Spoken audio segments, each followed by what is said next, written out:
Yeah, running just a little bit late this evening, but that's because I've actually been working on something all day specifically for this live show. And here's the thing with me, I'm very OCD about things. So whenever I start to do something, I try to make sure it's as perfect or as close to how I want it as possible before I actually am done and put the pencil down, put the broom down, whatever the case may be. So today's project took way longer than I thought it would, and it kind of bled into when we were supposed to start the live show. So sorry about that, but things happen. But welcome to Golden Bluetooth Live. Coming from the Golden Bluetooth studio, we are live. It's supposed to be 10 p.m., but 10:15, close enough. That's what I always say. And please make sure to hit the like button. Very, very important. It supports the video and it tells YouTube, hey, you need to suggest this video. The more likes it gets, the more it gets suggested, and more people see it and all that stuff, and more people click on it, and that's how we grow the audience. So it doesn't just help me, but it also helps you because more people are in the chat for you to smack talk to, and that's what it's all about, right? Speaking of Smack Talk, we will be dropping the link. Yeah, it's been a while since I've been able to drop the link for other people to come on and say their piece as well. So we'll drop the link later on. But also, if you're a college football fan and you stumbled onto this live show, hit the subscribe button real quick. You never know, you might like it. Us around here, we're obsessed with college football. That's basically all we talk about. We'll sprinkle in some college basketball whenever March Madness is around, and we'll talk some NFL as well because of wild card. And my Bengals pulled it out with a crazy fumble, scoop, and score. That was a crazy game, and wow, that was. I'll take it. A win's a win, but now we have to go on the road twice, including to the Bills, which that last game that we watched where Hamlin went out. Had Cincinnati won that and they had the lead, I think it would be flipped around. I think the Bills would have had to play wild card weekend, and the Bengals could have hosted the Bills. So crazy scenarios that switch up matchups and locations. So looks like Cincinnati's headed off to Buffalo to take on the Bills. We'll see how that goes. But we have two more games to the Super Bowl. Last year, so close. And it would have been the first time that any of my teams, since I've been a fan of them, had won any type of either national championship or world championship. Of course, I'm a West Virginia fan. We've never won a national championship in football or basketball. In the NFL, I'm a Bengals fan. Never won a world championship. I'm a Reds fan. And yes, the Reds have won world championships, but I didn't become a Reds fan until '93. I missed it by 2 years. And the New York Knicks, I became a fan of them in 1998. So I've never seen any type of world championship or national championship. And even where I live in the upstate of South Carolina, near Clemson, they've seen two national championships since I moved here. Two. And that pretty much did away with any of that trash talk that I had whenever we spanked them in the Orange Bowl. I would take a spanking in the Orange Bowl for two national championships. I would take it in a heartbeat. But there's no deals to be made. So what I want to talk about tonight is, we all like to brag about our team and say our team is better than your team, even when they don't even get to play each other. Now, rivals get to play each other all the time, and they have bragging rights. But the overall year, we'll go to Bluetooth. All you have to do is look at wins and losses. It's not as simple as that because you have to take into consideration, you know, uh, a 12-2 team from, I don't know, Conference USA. Are they as good as, I don't know, a 9-3 or an 8-4 team from the Big Ten, the Big 12, the SEC? You see what I'm saying? You can't go strictly by record because sometimes these teams have really easy schedules. And I'm not just trying to pick on group of five teams because it happens with Power Five teams too. Sometimes Power Five teams have easier schedules than other Power Five teams. So there's a lot of math involved, and you're like, man, how do I figure that out? Well, I came up with something. I came up with something to help with that. And I hate to say this. Oh, man. It kind of backs up Alabama fans' arguments about them. You know, they should have been in the playoffs. Man, I was hoping that wouldn't happen, but it did happen. It did happen. The math that I used actually backed up the fact that Alabama should have been in the playoffs despite those two losses. And yes, they were close losses, and yes, they were on the road. But hey, that's two losses. They shouldn't make the playoffs, right? I don't know now. I don't know. After doing the math and looking at the numbers, I'm not so sure about that. Michigan man Jason, thank you for the $2 donation. Says Golden Uploaded, my second favorite college football YouTube channel. Well, who's your first favorite? My gosh.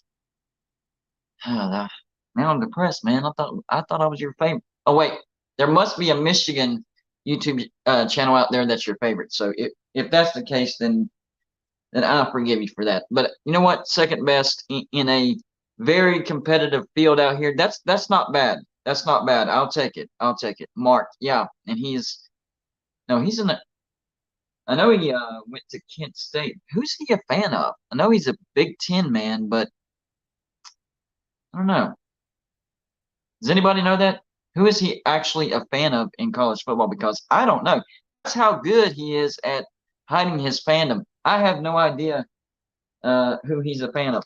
So what I did now, these numbers aren't the end all be all. Okay, let's make that perfectly clear because you can't go saying that a 3-9 team is better than I don't know, a 9-3 team simply because they had better offensive numbers and defensive numbers, and they had a stronger or a tougher schedule. You can't say that. So this is more used as a tiebreaker type of thing, as in, okay, both of these teams are either 8-4 or 9-3.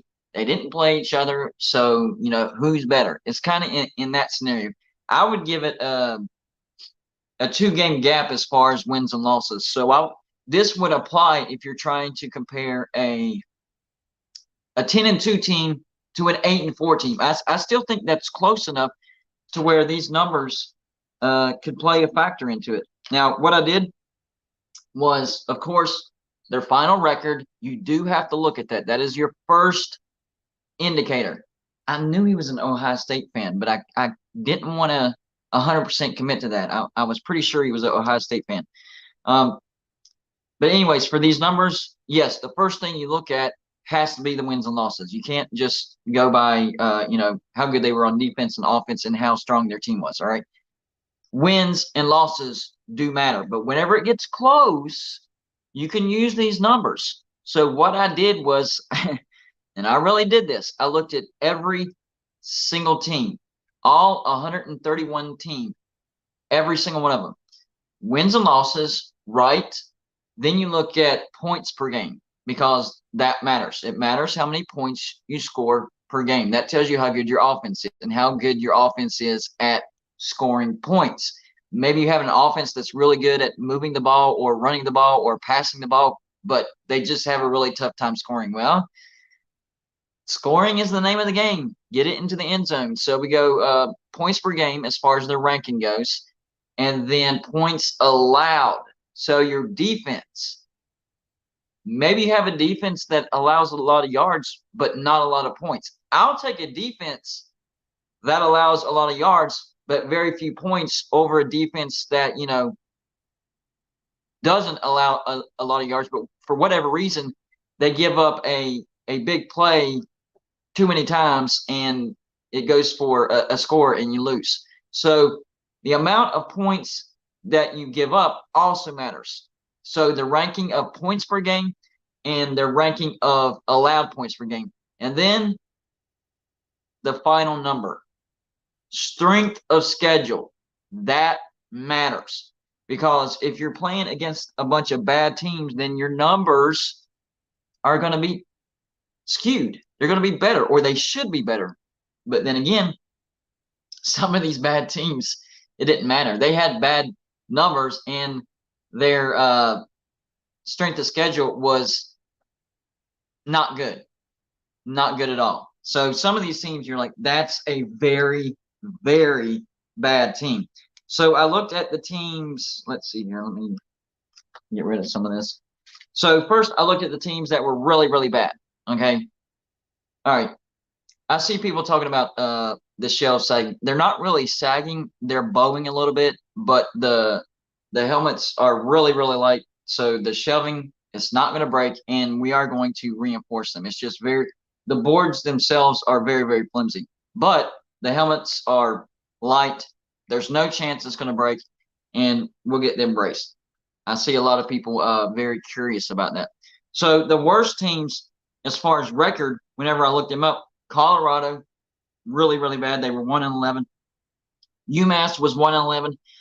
South Florida was 1-11, and Northwestern was 1-11. Out of those 4 teams, who is the worst one? Who is the worst of the worst?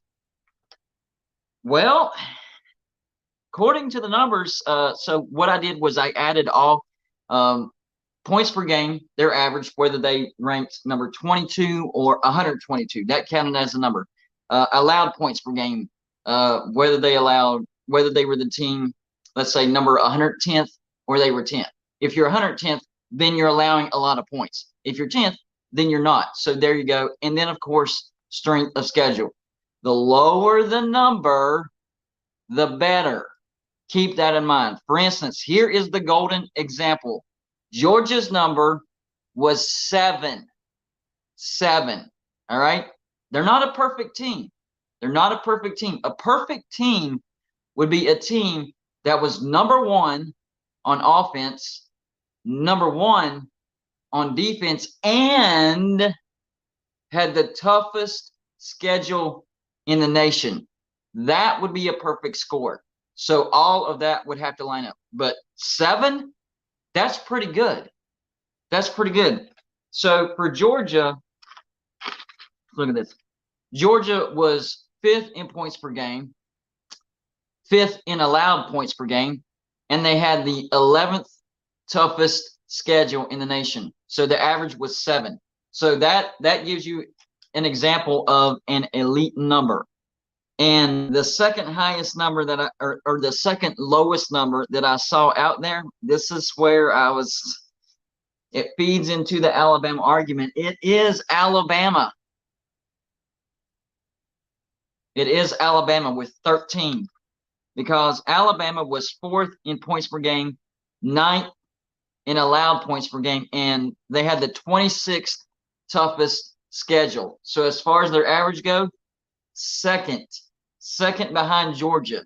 So if you think about the overall picture for Alabama, they had a pretty good offense, top 5 offense, pretty good defense, top 10 defense, and they were borderline top 25 toughest schedule. You look at who they lost to. They lost to a pretty good LSU on the road, very close, and they lost to a very good Tennessee on the road, close. Now, the number of losses, 2 losses, compared to some of these other teams where TCU had 1 loss, Ohio State only had 1 loss, Michigan was undefeated going into the season. So you have to go by that. But if you're going by these numbers, Alabama had an argument. They did. Alabama had an argument. They had the second lowest number out of anybody. Georgia was number 1 with 7, averaging their rank, not the actual points, but their rank on points per game, allowed points per game, and strength of schedule. Georgia was number 1, clear number 1, a 6-point gap. That's a pretty big gap. Okay, make no mistake about it. A 1-point gap is an indicator that tells you a clear gap. A 6-point gap, that's a significant gap. All right, so make no mistake about it. There's a significant gap between 1 and 2 as far as those indicators go. So the 4 teams that made the playoffs, Georgia had the number 7. There's the bar, 7. How close do these teams come? Well, Alabama didn't make it, so 13 is not on the board. Michigan had a 20.3. 20.3. Why? Because they were 6th on points per game. They were 7th on allowed points per game. But the killer was they had the 48th toughest schedule. And their schedule this year doesn't look good. And this feeds the argument of the Big Ten being overrated and not scheduling tough. So they're not tested in the regular season. And what happened to Michigan once they got to the playoffs? They blew it. They blew it. Michigan needs to start scheduling not ridiculously tougher out of conference, but tougher. You got to stop with the cupcake games. You got to stop with that. I think this past year they didn't have any Power 5 teams as far as out of conference, and I believe in 2023 as well, they're also not going to have any Power 5 out of conference opponents. So that's what hurts your strength of schedule. Now, whenever it comes to playoff committee, as long as you're a Power 5 champion and you go undefeated, that doesn't matter. So as far as getting into the playoffs, I guess the recipe that you're using works. It works because, it's an easier path. You go undefeated, and as long as you win that last game in the Big Ten championship, you're good. But it hurts once you get into the playoffs because, the competition is ramped up a notch. And I would venture to say TCU was the weakest out of all of the teams in the playoffs, and Michigan got beat. I don't think Michigan was the lesser team against TCU. They were not prepared for whatever reason. TCU does not have a good defense. So Michigan was the other team. Their number was 20.3. So remember, Georgia's number is 7. The lower the number, the better. Michigan's number was 20.3. Ohio State's number, 17.6. Okay, so at least that's closer than Michigan's because Ohio State, of course, they had the second highest scoring offense, and they had a top 25 defense. As far as allowing points, they were 24th, and their schedule was a little more tougher. They had the 17th toughest schedule, so their number is lower than Michigan's. What about TCU's? According to this, TCU had no business being in the playoffs, guys. They had no business, none whatsoever. TCU's number, check this out. TCU's number was 34.6. 34.6. On the year, they did have a top 10 offense, 9th as far as scoring points. 91st in allowing points. They didn't have a good defense, and I was warning people all the time. That defense, I'm worried about that defense. That's honestly why I had Michigan beating them big. That's a bigger upset than people realize. TCU had no business being in the playoffs, and Michigan should have beat them, but for whatever reason, they dropped the ball.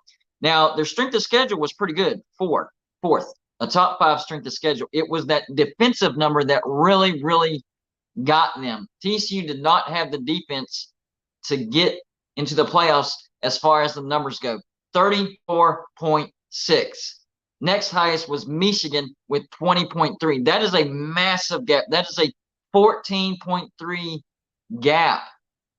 14.3. And I'm telling you right now, TCU fans, you're about to take a big tumble. Massive, massive tumble.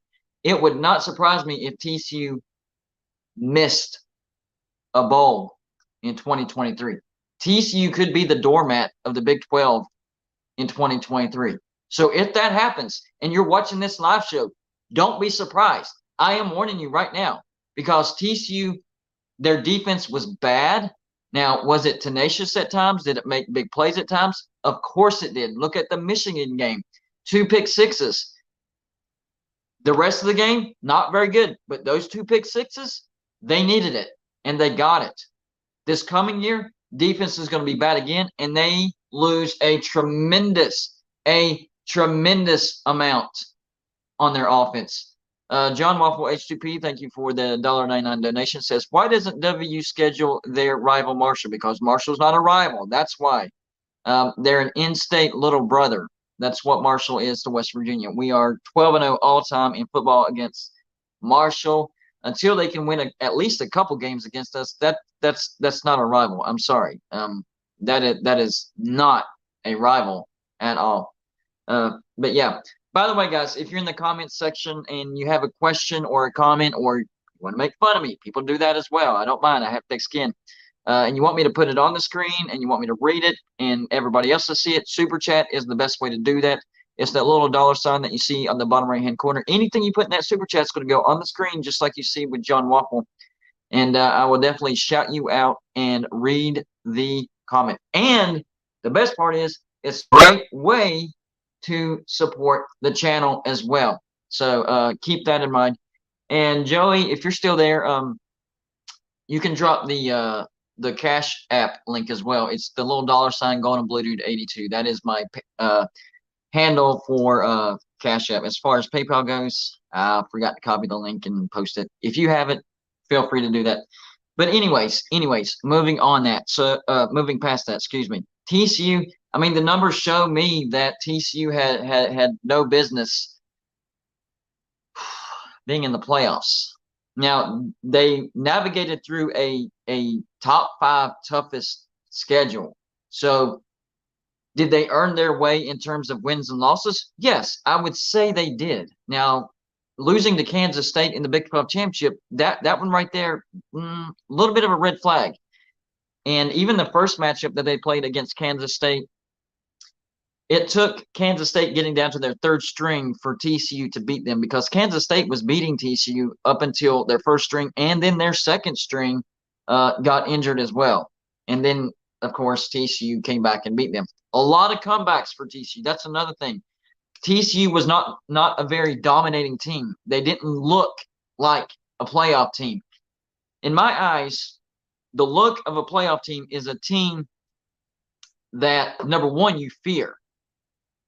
Okay? Because they are one of the 4 best teams. Nobody really feared TCU. Okay? Now, in the back of their heads, oh, if we get up on TCU, we got to keep the pedal to the metal, because this team is capable of coming back and beating us. But nobody really, they were definitely the underdog. They didn't strike that fear. They didn't show that dominance. I didn't see any game that TCU played where they showed any dominance. Even the road game against West Virginia had multiple opportunities to beat TCU. When you're playing a bad team, if you're a playoff team, that bad team should have no chance of winning. None. Now, if it's a rival and it's on the road, crazy things happen in rivalry games, okay? But as far as beating bad teams, you really shouldn't have any issues, and there really should never be any doubt going into that game. Joey, if you're still there, you can go ahead and drop the StreamYard link. That way, if somebody wants to join, they can. I will say this. If you decide to join the show, even if you don't want to be on camera, just make sure to show your face for a minute, just so we know that you're real, because trust me, there are crazy people out there that are trying to, mess with YouTube channels, and there's people out there trying to get YouTube channels taken down. So we have to be safe. So if you hit the link, it's fine if you don't want to be on camera when we actually put you on, but just for a second, let us see your face. That way we know at least you're real. That's it. So we greatly appreciate that. Joey just dropped the link. Let's see here. I think we have somebody in the background. We actually have Joey. I think that's Will Klein as well. Yeah, we got him in the house. Let me add you guys real quick. Hold on. We got Joey. We got Will as well. Will, by the way, you said you sent some Georgia gear to Golden Blue Dude? Yeah, like I sent it. It said it should be at that post box by Friday, the week I sent it. Yeah, it hasn't got here yet, but it might have been because of the holiday weekend. But I'll check again tomorrow. I'll check. Sometimes I'm telling you, the post office is not very reliable sometimes. So I understand. For everybody watching, who are you a fan of? I'm a Georgia baby, which is why he sent Georgia gear. And let me ask you this: are you surprised that and this doesn't fall on you, that we have a lot of Georgia subscribers? Does it surprise you, number one, that it fell on you to represent Georgia on Golden Blue, and number two, that it took so long. Not necessarily on you, but any Georgia fan whatsoever, because I don't know about you, but I feel like we have a strong Georgia presence on this channel. That we do. Yes, I mean, I'm a little surprised and excited all at the same time, knowing the first Georgia fan who sent you Georgia gear. That's the title no one can take away from me. That's so true. I'm all. Yeah, but yes, I'm a bit surprised. I guess what surprised me the most is, so last year, 2021 was the first year in like 41 years that Georgia had won a national championship, right? So Georgia fans were excited, pumped about it. So I guess my expectations were that, well, I mean, okay, for me, example, if my team won a national championship, I mean, it would be about the same as Georgia because, I mean, it had been 41 years. So there had been Georgia fans that had never seen a national championship. So a lot of Georgia fans were like me. They had never seen a national championship. So I would be like bragging about it. If I have I was like accepting gear, whatever, I'm sending my, not just Georgia gear, but like national championship gear. Like you're going to know, hey, my team is the best team. And, we just won the national championship. I guess that's what surprised me the most. If it had been a regular season and maybe Georgia actually had a bad season, I probably wouldn't be as surprised. Fair enough. Which, by the way, RR in the chat says Georgia fans are the cheapest, apparently. That's trash talk right there. That's trash talk. Okay. Thank you for the $5 donation, buddy. He says, how can you say any team who hasn't beaten a non-conference top five in over a decade is better than the team that beat them? Notre Dame, Indy, all you can point to is biased SOF rankings. I mean, that's kind of what I'm talking about. He's talking about Michigan getting in because a lot of people do think that the Big Ten is overrated and soft, and I agree with that. But at the same time, I would have a difficult time. Like, okay, so Alabama fans had the argument, and I kept shutting it down. No, Michigan was undefeated. They're undefeated. I mean, they're a Power 5 team, and they're undefeated. They went on the road and absolutely smoked Ohio State. Michigan had a real argument. I mean, when you look at the numbers, the gap between them and Georgia and Ohio State, I mean, it's a significant gap when you talk about points per game, points allowed, and their strength of schedule, especially their strength of schedule. Their points per game and allowed points are actually decent, top 10 on both.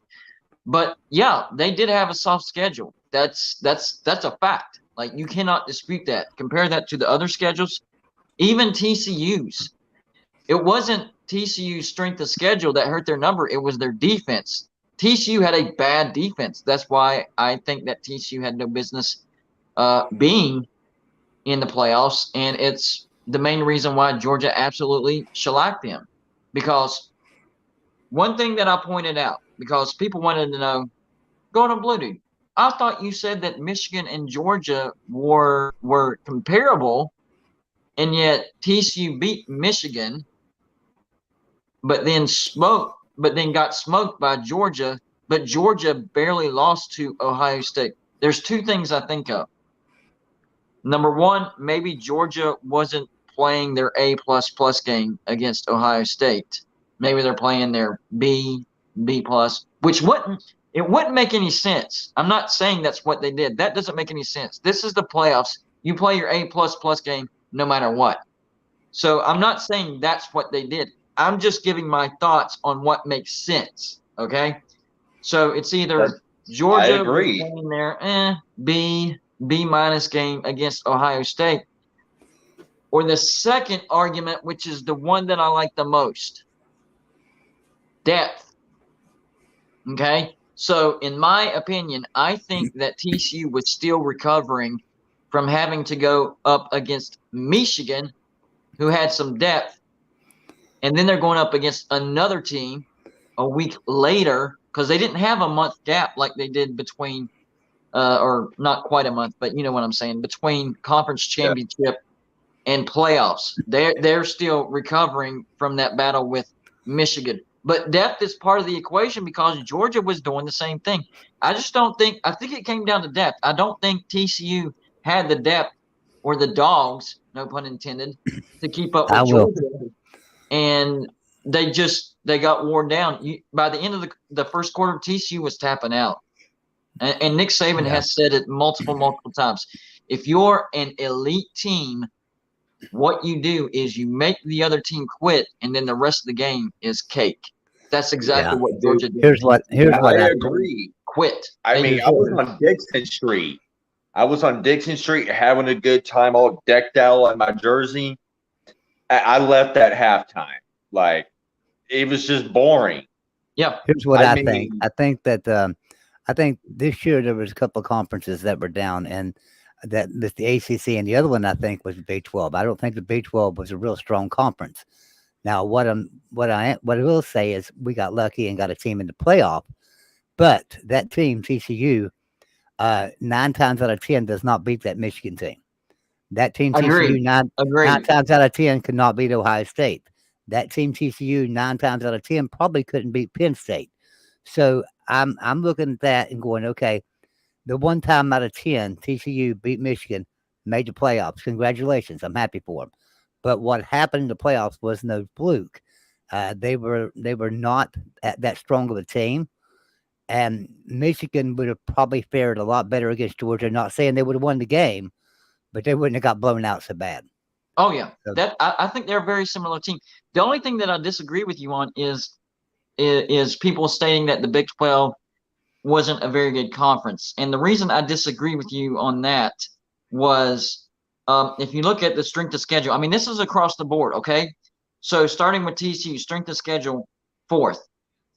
Next Big 12 team, let's go down. Kansas State, second. Yeah. Second toughest schedule. And you know who had number 1? Texas. West Virginia. Where's West Virginia? I got to look way down the list for West Virginia. We did not fare well at all on this list. Let's see here. Where are we at here?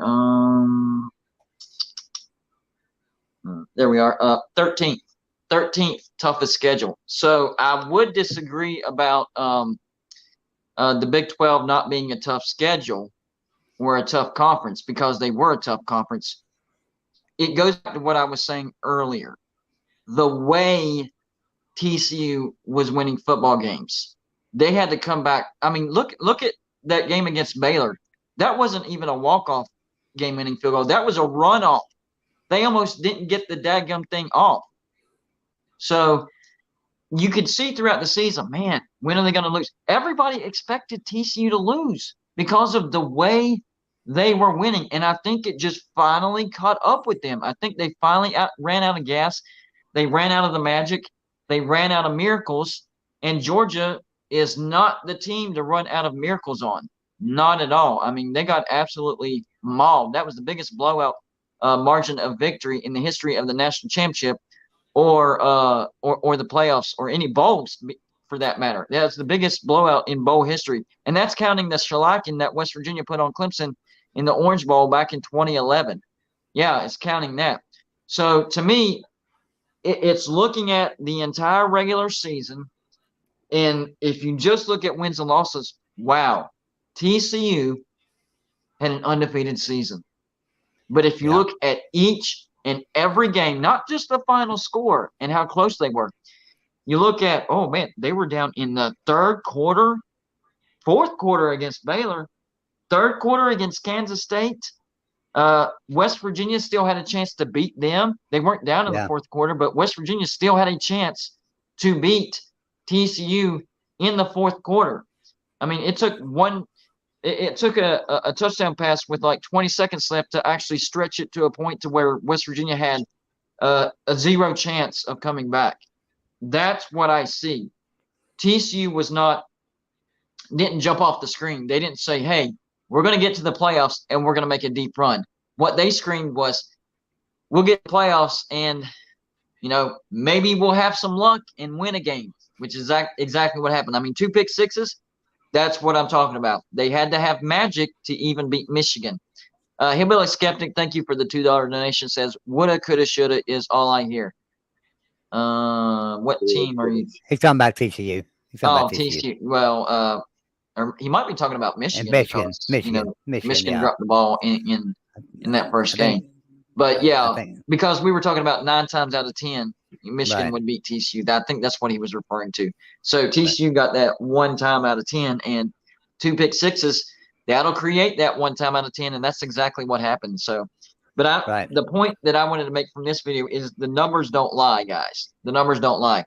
You can't totally discount wins and losses. That's the name of the game. Wins and losses. That's what gets you in the playoffs. Heck, that's what gets you into a conference championship, and that's what gets you into bowls. It is what it is. But whenever teams are close enough in wins and losses, that's when you can look at these numbers and see the difference. And it makes these blowouts and these upsets and what happened make more sense when you look at the numbers. TCU getting blown out by Georgia, to most people, didn't make sense. I mean, most of us thought that Georgia would handle them, beat them by a couple of scores, but 65-7, it didn't make sense. But then you see that, TCU's defense was that bad, and the way that they were winning throughout the season, and they had to win that way against Michigan. And it's just they couldn't come up with that miracle play, that big time turnover against Georgia. Georgia was just too good. I think it explains everything, is the point that I'm trying to make. Yeah, I see your point. Yes, dude, I don't even really count that as a national championship victory. It doesn't feel like one. It really doesn't. I think Georgia's on the verge of a dynasty. I've asked I wouldn't someone call tonight. it a dynasty yet. As a Georgia fan, we have not earned that right to say yet. Well, you win one more next year, if we three-peat, then I'll call us a dynasty. See, you don't necessarily have to win 3 in a row to become a dynasty. If you start just winning consistently, like either every other year, like Alabama was doing, or even just getting to the playoffs consistently and then winning the thing either every other year or once every 3 years, I would consider that a dynasty. But if you want to automatically become a dynasty, 3 in a row will do it. I mean, nobody's ever done that. That's for sure. That would be making history for sure. And I think there's 2 guarantees for the playoffs next year. I think Michigan's a guarantee, and I think Georgia's a guarantee. Don't take this the wrong way, Will, but your schedule coming up for 2023 is going to be cake. I'm guaranteeing Georgia to be in the playoffs. Even if you lose to Alabama, which I think Alabama will be in the SEC championship, that won't matter. A 1-loss runner-up, back-to-back defending national champion will be in the playoffs. The playoff committee is going to give Georgia every opportunity in the world to be in the playoffs. They are not going to want to deny a back-to-back national champion from getting to the playoffs. But your schedule is going to be really, really easy this year. Michigan's, once again, is going to be really, really easy. So I think Michigan is going to be a lot to get into the playoffs. Quan, here's the one thing that's got me worried about Georgia doing the three-peat is every time I pick my phone up, I've got something on there saying that another player from Georgia has entered the NFL draft or has chose the transfer portal. So, where is that going to leave Georgia this year? The same position as it did this year. That's kind of their label now. I mean, that's a consistent thing. I mean, people said the same thing about us this year from the draft and the transfer portal last year. We lost JT Daniels. People say Stetson Benton isn't going to live up to his height, his level. He's a walk-on. JT Daniels is a 5-star quarterback. But he proved everybody wrong. And I'll just say, do the same thing we did this year as next year. Pick the best guys. I'll say about that. I would probably be more surprised with this year's national championship than if Georgia were to win one next year, because Georgia lost a crap ton of talent. That defense was basically a new defense. I mean, seriously, how many Not only did Georgia lose players to the draft, they lost like 5 or 6 in the first round. We're talking about first round NFL talent on that defense, and it was still number 2 in the nation, or number 3. I think it was number 3 actually, in points allowed per game. That is insane. And then the offense took a massive step forward. My biggest question is quarterback. With Stetson Bennett, I mean, this is going to be identity switch. And Kirby, there's one knock on Kirby, and that's even though the Stetson Bennett argument is there, but before the Stetson Bennett argument, his biggest knock was allowing the best quarterback to leave Georgia. He's done that time and time again. Even though, Stetson has definitely solidified himself as a legend at Georgia. If you look at talent versus talent at the time, JT Daniels was supposed to be the leader of this team, and everybody thought Kirby Smart was crazy for letting him go. And West Virginia fans, we were, ecstatic. He chose West Virginia. Turns out Kirby Smart had a plan with Stetson Bennett, but now that he's gone, can he have that type of quarterback success immediately, or is it going to take a few years like it did with Stetson Bennett? Remember, this has been a long journey for Stetson Bennett. There's no Stetson Bennett waiting right behind him who's been groomed for this year after year after year, and now he's ready for the moment. It took Stetson Bennett a while to be the Stetson Bennett that we know right now. So the quarterback situation is the one that I'm going to be keeping my eyes on. Yeah, I'm kind of worried about the quarterback situation too. I mean, I can't remember our backup's name, but he had a pretty good showing in against TCU. Yep. He made one hell of a nice dime pass. Like I said, I can't remember his name, but the only name everybody remembers right now is Stetson Bennett when it comes to Georgian quarterback. Yeah. But yeah, that would be fun because the defense is going to be even more experienced and veteran this coming year than it was this year. Offense, I mean, you'll probably be losing Brock Bowers. What about Ladd McConkey? Is he coming back, or is he done? I haven't checked on him yet, but I'm not too for sure on him. But that's 2 huge holes. Stetson Bennett will be gone, and Brock Bowers will be gone. So those are some massive shoes to fill for Georgia on the offensive side of the ball. Defense, you're going to be fine. You're going to be one of the best in the nation. No worries at all. But the offense, that will determine whether Georgia can three-peat or not. I still think you're going to go undefeated in the regular season.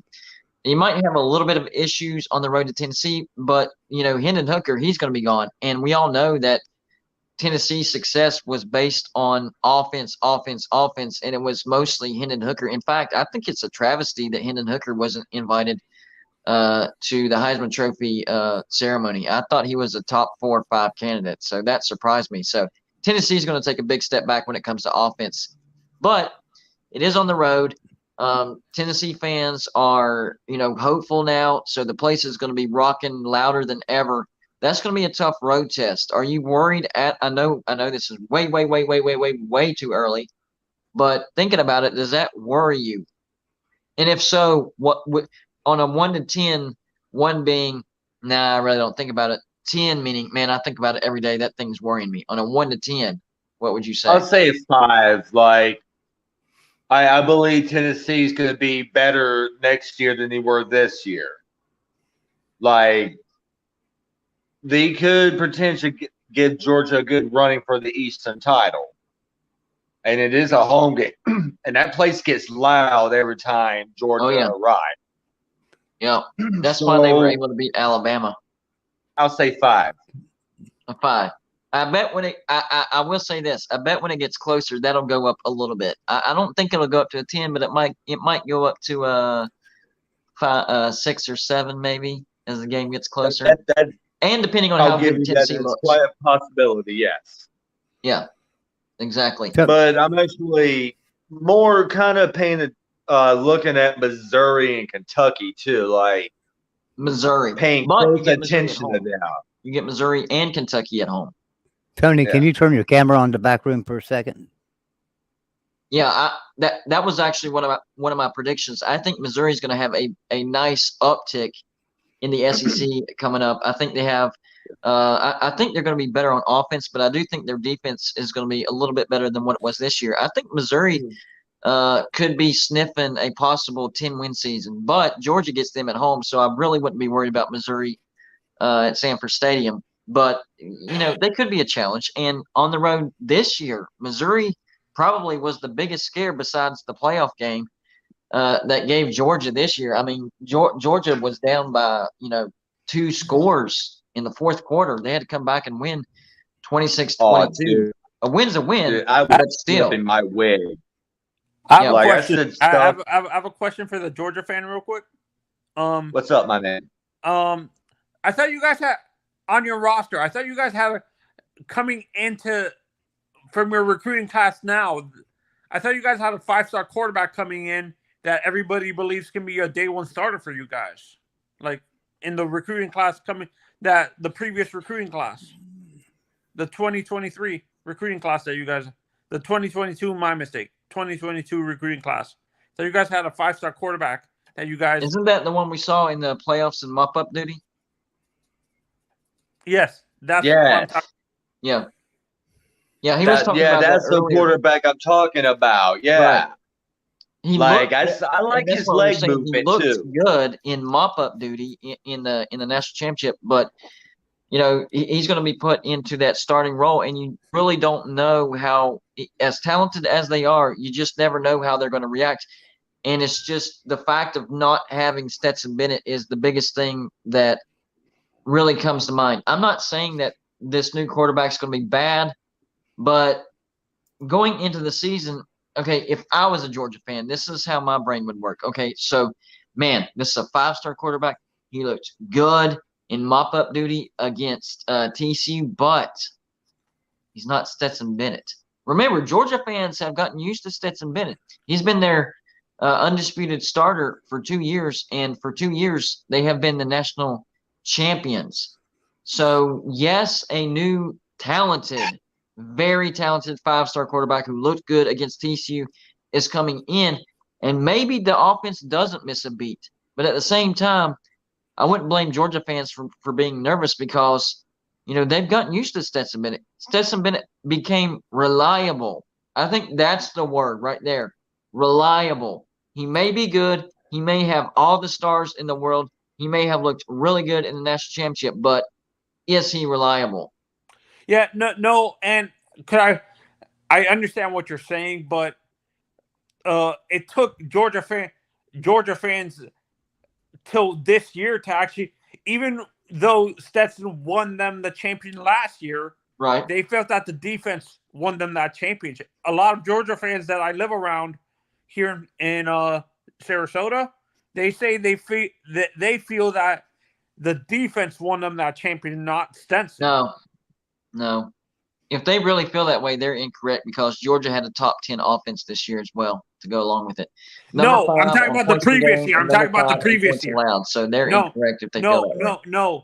No, GBD. I'm talking about the previous year when they won the previous year. Yeah. And I would agree with that. The defense 100% did win them that national championship, but you still got to have a decent offense, and they were scoring like 35 points per game, which is a good offense. It wasn't elite, but when you have a defense that's allowing, less than 10 points per game, that's more than enough. They weren't just beating everybody. They were literally just, it was almost like a practice game. It truly wasn't fair. I actually went over to Uncle Lou's to watch the Georgia-Arkansas game because Arkansas looked really, really good going into that game. And it wasn't even close. And then Arkansas was deflated after that, and they weren't the same. Hillbilly Skeptic, thank you for the $5 donation. Says, "Hey, Michigan cure Jason, why don't you unblock me so I can counter your bull?" We have some major trash talking going on in the comment section. Somebody actually got blocked from another person. Wow. And yeah, got caught out and- on the super chat. Wow, that's a new one. yeah. And when I look at Georgia, like when I look at the Georgia, the thing that worries me about Georgia is them losing a lot of talent on their defensive line. That's the one area that I'm kind of worried about with Georgia, that they're losing a lot of talent on their D line going into the draft this year. Do you agree? Yes, I do agree, 100%. But there's one thing about Georgia under Kirby Smart, even before last year's 2021 historical defense, Georgia has the defense fixed. So you can bring up, hey, I'm worried about this, or maybe that looks like the weak link. Even going into the national championship, everybody was talking about Ringo getting burnt against Ohio State, which he did, 100%. And then Harrison Jr. went down, and you didn't have to worry about him anymore. But and I get all that, but I think Kirby Smart has proven that the defense is fixed. So even if there are worries, even if there are weaknesses, he still knows how to put out a solid defense Or cover it up. He knows how to cover it up. Those issues or improve them. Yeah, he knows how to cover it up. Like, because if the defensive line is not up to par, he has elite linebackers in the back to cover that up, and the defensive backfield is elite too. So the back end covers up the front end's weakness. You guys agree? Yeah, but I think this year is going to be the opposite. I think the front seven will be the strength. Oh, you think so? With all the talent they're bringing in? Yeah, I do.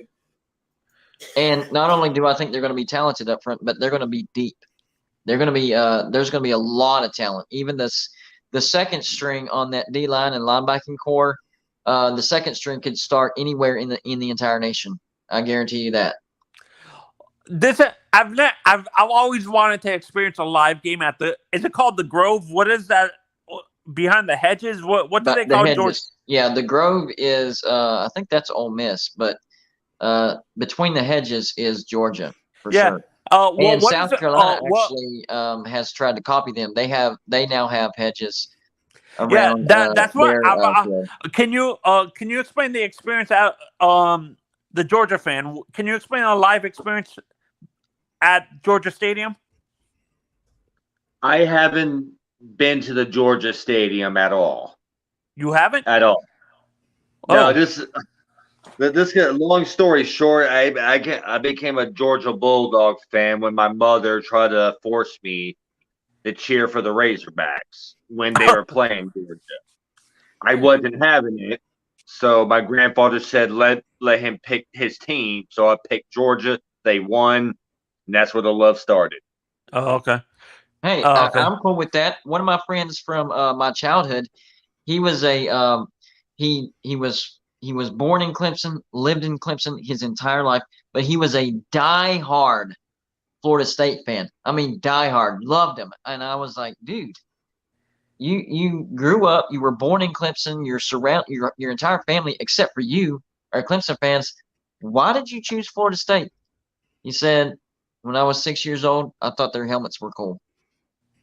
I was like, well, okay then. Yeah. All right. Works for me. I love their war chant. I mean that. Yeah.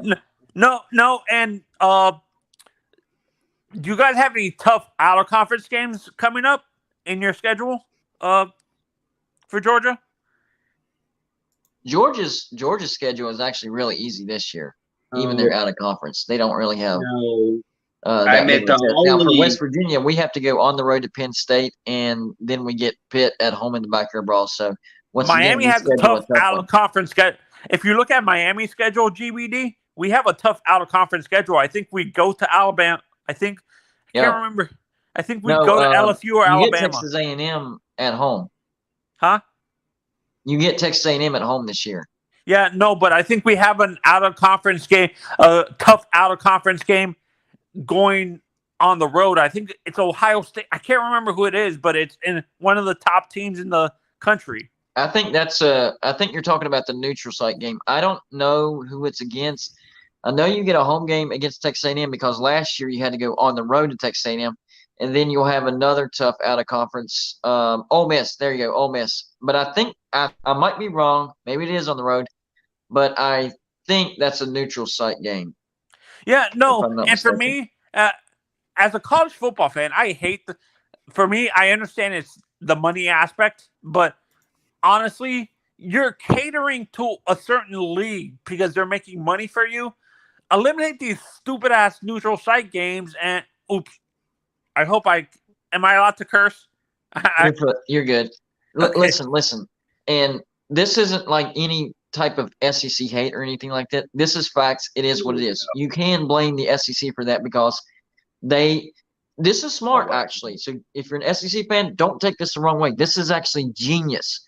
So the way the SEC has their schedule set up for their teams is number one, their conference, they have 8 conference games, 4 home, 4 away. But even in that, a lot of these series have neutral site games like Florida and Georgia. Yeah. So one year it'll count as a home game, another year it counts as an away game, and they Doesn't just rotate it back LSU and and forth. Alabama So play in one Dallas? year it'll be counted as a home game, and then they only have 3 road trips. So it's very, very weird like that. Or maybe they No, don't that's count what it I'm either way, saying. but still, That's what I'm it's not asking. a true road game. And now Arkansas and Texas A&M are doing the same thing. And as far as out of conference goes, they are notorious for scheduling neutral site games, and because they just don't want to go on the road. Now, I'll give Alabama They're credit. scared. They're They did scared. schedule They're a home and home scared. with Texas. That's what it is. And Texas A&M did the same thing with Miami, They're so scared. I'll give They're them credit. But for the most part, they like to do neutral, and that's genius. What they're doing is they are protecting their brands because the less pitfalls you can eliminate on the schedule, even if it's a good team, if you make that a neutral site game instead of a true road game, that's an easier game. And even if the majority of the crowd is from the other team, that's still not a true road game, which is a major, major difference. Are No, you saying that that's what I'm asking. Bethel Cookman? You're saying that Bethel Cookman's not a good, strong team to build your resume by? Yeah, no, hell no, hell no. This is what, and this is why I kind of wish the NCAA would force the SEC to do that. Go on the road. Force them to go on the road. I don't care if you're making us money. It's unfair that you guys have all these neutral site games just because you're too scared to lose on the road to in Ohio State or in Oklahoma or something like that. Kevin Woods says Georgia and Florida fans cannot do home and home, violence would ensue. Well, wouldn't it be, if that's the case, wouldn't it actually be more dangerous to have a neutral game split between 2 fan bases? Like, wouldn't that be more violence? Like, it's split right down the middle, 50-50, like half Georgia, half Florida. Wouldn't that actually tend to be more violent? That would make because it you have worse. more of That both? would make it worse, actually. I think neutral site games makes it more hostile. Yeah. I think if you go on the road, it's a less chance of. I think it has a less chance of becoming violent if you go on the road, Right. having a true road game. But I understand why they do it. It's money and it's protecting their brands because they don't want to lose on the road. Oh, Exactly right. Both of those 2 things are the reason, and it does make the SEC a lot of money, and it protects the brands. And like I said before, I made those statements. I'm not bashing the SEC for doing that. I'm not looking. It's really, really smart. If more conferences would do that, then honestly, I think we would see an uptick of some of these other conferences making the playoffs. Pac-12, are you listening? Are you listening? ACC. Listen, if Utah and Florida would have been a neutral game, Utah would have won that football game. But because it was a true road game, now this year they're going to get Florida at home. But that's my point. The Pac-12 keeps shooting themselves in the foot because I got to give them credit. They tend to schedule out of conference pretty good. And then you look at how they've been doing. Like this year, 5 teams finished with double-digit win seasons. 5. That's more than I think it's more than any other conference. I have a question. I have a question for you guys. If the ACC, Big 12, I'm not sure, but I think Pac-12 was number 1 as far as. And then there was UCLA who finished with 9 wins, so they almost had 6. Okay. Almost half the league had double-digit win season.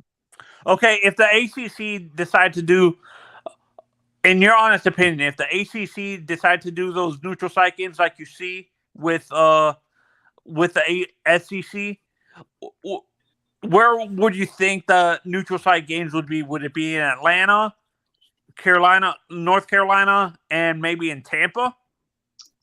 If they're going to do that, if it was going to be a consistent thing, they would need to rotate because, of course, the SEC would want the neutral site game to be in SEC territory, but then the ACC would want it to be in ACC territory. And even though Georgia Tech is in the ACC and they're in Atlanta, Georgia is considered SEC territory. So I'm sure the ACC would want a neutral game in Charlotte or maybe even what in I'm talking Virginia, about natural neutral and site then the games SEC in the would conference. take like Atlanta and then maybe somewhere in Tennessee, something like that.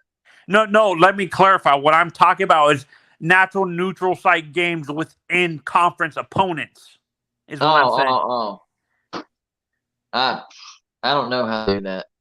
I know that Texas A&M and Arkansas is doing their neutral site games in Dallas, in Arlington. Yeah, in Dallas, and they're rotating. They're counting it 1 year as a home game for Texas A&M, and then another year a home game for Arkansas. Which I think that's messed up because if you're counting that as a home game for Arkansas, that's basically a home game for Texas A&M, and you're taking away a home game from Arkansas. That's a good point, West. He said Florida State is playing LSU in Orlando this year. Yes. Last year, Florida State played LSU in New Orleans, so they rotated that neutral site game. Which, if they did that, I would actually be in favor of doing that, like rotating from who's it's closer to that campus. Then this year, it's closer to the other campus. Well, I thought Alabama and LSU always play in Dallas when they do their neutral site games sometimes, or Georgia. I have no idea about that. Guys, I got to wrap this up. It's getting a little bit late, and I got to do the whole, get the kids to school thing. But I appreciate you guys coming on. But before we get out of here, I always give you guys a chance to give the last word. So I'm going to go. I'm going to give Anthony his last word first. Honestly, I'm being patient with my Hurricanes this year. I want to see what they do. If we're able to beat Texas A&M, is that early in the season or late in the season? Very early. And it's a home game. That's a winnable game. Okay. And they just lost their coach, right? Did they lose Jimbo? No, not yet. I thought they fired Jimbo. Not that I heard of. I thought that I heard that they already replaced him with a new coach or something like that. Wow, I need to look into that because I haven't heard. Have you heard anything about that, Joey? I heard that they hired a new. No, I've not heard that. I've not heard that at all. Oh, they replaced their previous coordinator. Is that what it was? Okay, Right, I thought it was Jimbo. Jimbo. No, Jimbo fired him. Okay, have a good day, guys. Hey, are you doing another stream tomorrow? Absolutely. Okay. Bye. Yeah, we're trying to be more consistent. So hey, by the way, I forgot to mention this. Joey saw it in a previous stream that we were on. I had I'm an uncle now. GBD. Nice. Yeah. Congratulations, man. Yeah, congratulations on that. To a baby boy, actually. Yeah. Dude, I might have him become be his favorite uncle. Dude, I might make it's funny. What I might do is make him a Hurricanes fan and a West Virginia fan. But hey, that's a deal. Hey, I'll make a deal with you. Make his first YouTube watch Gold and Blue, dude. How about that? Yeah, He'll be a lifer. He'll be a lifer. Yeah, I'll do that. Yeah. There you go. All right, appreciate you, buddy. We'll be back on tomorrow at 10. Okay, bye. Will Klein, man, what's your last word? I know you've had to take a lot of shade about Georgia, but at the same time, a lot of glory because Georgia's on a roll right now. Well, you're right. I had to take a lot of shame and a lot of shit. But 2 comments. Back when you were saying you watched the Arkansas game against Georgia with Uncle Lou, I rubbed it in everybody's face at work the next day that my team kicked the home team's ass. Yeah, that was not even close. That was And second, it was over by halftime. Yeah, I'm looking up my schedule now, and no team out of conference is even worthy of even talking about. Even I'm telling you, it's pretty cake this year. I mean, Georgia Tech, let's see, they scored 14 last year, so 35 plus 4 would be. I mean, y'all Be did like solid 3. last year. I mean, even though it was a neutral game, it was Oregon. That's decent out of conference. Y'all blasted them 49-3. So, Yeah. maybe But Georgia just decided to take a year off as far as scheduling tough out of conference. I wish West Virginia would do that. That way we could start 3-0 easy. Remember that, Yeah, Joey? Remember when West I remember Virginia's those. start to their schedule was always easy, and we always Yeah. expected 3-0, and then we were like, all right, here's where the tough opponents start. Now we can't even get that momentum now out of the gates on the road to Penn State. What happened, Joey? Yeah, I know. It's crazy. The Do 11 you remember schedule what I'm 11. talking about, though? I remember it, yeah, and it's Yeah. scheduling 11 Power Fives every year now. It's crazy, and when we get done with Penn State and Pitt, then we're picking up Alabama. I mean, come on, when does it Yeah. ever cool off? And not neutral. That's going to be a home and home, too. Yeah. All right, It's well, crazy. I appreciate you coming on, man. We'll be back on tomorrow at 10 p.m. and And one more we'll thing, probably drop the link again. We'll let you come on. no problem. But one more thing. Out of all the non-conference teams, honestly, I think UAB will be the toughest out of conference opponent, and that's going over Georgia Tech. Yeah. Being what's like 35 plus 14, that's how many points they put on Georgia since 2017 combined. It's going to be cake, man. It's going to be cake. Yeah. Well, anyway, appreciate you having me on. Peace out, and hope talk to you soon. All right, man. We'll be back on live tomorrow. Good job, man. All right. Joseph, man. Man, What do we you got so think? much stuff. We've got so much stuff going on. I got so much I could talk about, and I can't talk about it all. We got new merchandise going to be coming out for Golden Blue Dude here in probably 2-3 weeks. It's going to be a lot cheaper than it was before because we're actually making our own merchandise now, so we can give it to you at good prices and things. I'm really excited about it. I do have some merchandise made up back here. It's not Golden Blue Dude stuff. We're waiting on some logo work to be done. But I started a new channel, guys, called College Football News Hour. I'll drop the link in the chat here. And another thing, too, and Golden Blue Dude can attest to this. I've got a desktop computer that's virtually brand new. I bought it last year. It's sitting in there on my desk. It's set up, but I've never really used it that much, maybe twice. I'm going to reset that thing, box it up. It's a whole kit, microphone, webcam, desktop computer, everything.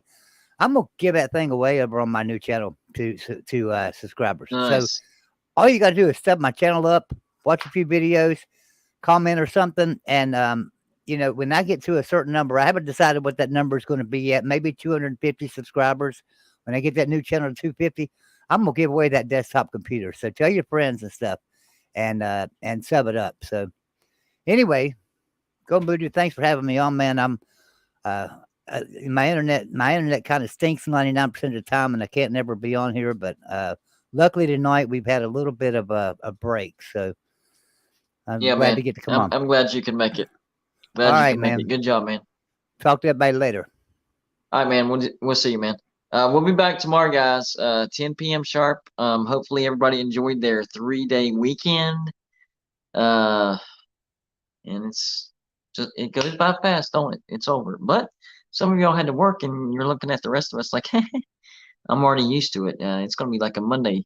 For me, every day is Monday. All these days run in because I do this but you know what? I'm not complaining because I love my job. This is a dream come true, and it's because of people like you. So if you're not subscribed yet, please hit the subscribe button. We're well over 12,000 subscribers. We'd like to be at least to 20,000 by the end of the year. I think we can do it. We've had some good years, especially this past year. We doubled our subscriber base. So hit the sub button and give us a try. You can always unsub if you don't like it. But y'all have a good rest of your night. We will see you tomorrow, 10 p.m. Hopefully it'll be right on time, 10 p.m. because I was working on some stuff today. So we'll try to be exactly on time, 10 p.m. All right. Have a good night. We'll see you tomorrow.